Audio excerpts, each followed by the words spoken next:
সে 8 দফা দাবি পূরণ তো করবে দূরের কথা, সে আগে 8 দফা দাবি তো দেখবে যে 8 দফা দাবি কি। আমরা কিছুদিন আগে 2টা স্মারকলিপি করেছি, একটা প্রধান উপদেষ্টার কাছে দিব আর একটা রাষ্ট্রপতির কাছে দিব। প্রধান উপদেষ্টার কাছে যখন আমরা দিতে যাই স্মারকলিপি, উনি ছিলেন না। প্রেস ক্লাব থেকে পুলিশ আমাদের আটকায়। আমরা তাদেরকে বলছি, রিকোয়েস্ট করছি যে আমরা আজকে আন্দোলন করতে আসিনি, আমরা কোনো ব্যানার নিয়ে আসিনি, আমরা চাইলে 5000 লোক নিয়ে আসতে পারতাম। আমরা মাত্র 10 জন লোক গিয়েছি, শান্তিপূর্ণভাবে একটা স্মারকলিপি দিতে যাব। আমাদের প্রেস ক্লাব থেকে আটকায় সেগুনবাগিচাতে, সেখান থেকে আটকায় মৎস্য ভবনে, পুলিশ স্টেপ বাই স্টেপ আমাদের আটকায়। দেন ফাইনাল যখন আমাদের আটকায়, আমরা বলছি যে অন্তত পক্ষে আমাদের 2-3 জনকে যেতে দিন, আমরা জাস্ট স্মারকলিপিটা দিয়ে চলে আসব। পুলিশ আমাদের কি বলে পরম যত্নে তার গাড়িতে করে যমুনাতে নিয়ে যায়।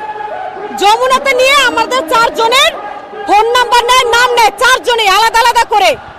পরে বলে আপনারা এবার আসতে পারেন। পুলিশ সাহেবরা বলছি আপনি এবার আমার যদি আপনি বলেন যে আপনি এবার আসতে পারেন, তাহলে আমরা কেন পরম যত্নে আপনার গাড়িতে করে যমুনাতে নিয়েছেন? আমি আপনার সাথে যাত্রাপালা করতে গেছি যমুনাতে, যমুনাতে পুলিশ সাহেবের সাথে আমি যাত্রাপালা করতে গেছি নাকি সার্কাস করতে গেছি? যে আমাকে যখন আমি রেগে যাই, কারণ আমাদের ওইখানে মিনিমাম 1 ঘন্টা দাঁড় করে রাখছে ওই যমুনার ওই জায়গায়, শেষ পর্যন্ত স্মারকলিপি নেয়নি। তো আমরা রেগে যাই, উনি আমাকে বলে আপনিও কি রাগ করেছেন? How funny!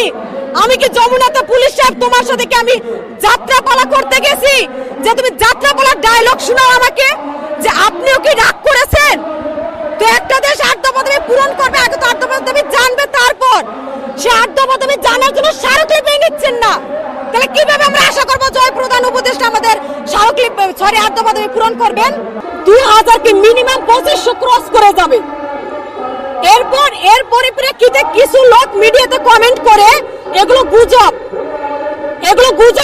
তাহলে এই যে আজকে যে শহীদ মিনারে আমরা আসছি, আমি একজন স্টুডেন্ট, আমার 2 দিন পরে পরীক্ষা, আমার টিউশন থাকে, যারা চাকরিজীবী তাদের চাকরি থাকে, তাহলে আমরা কি এখানে কি করতে আসছি? এই শহীদ মিনারে কি আমরা কি করতে আসছি? তাইলে যদি এগুলো গুজব হয়ে থাকে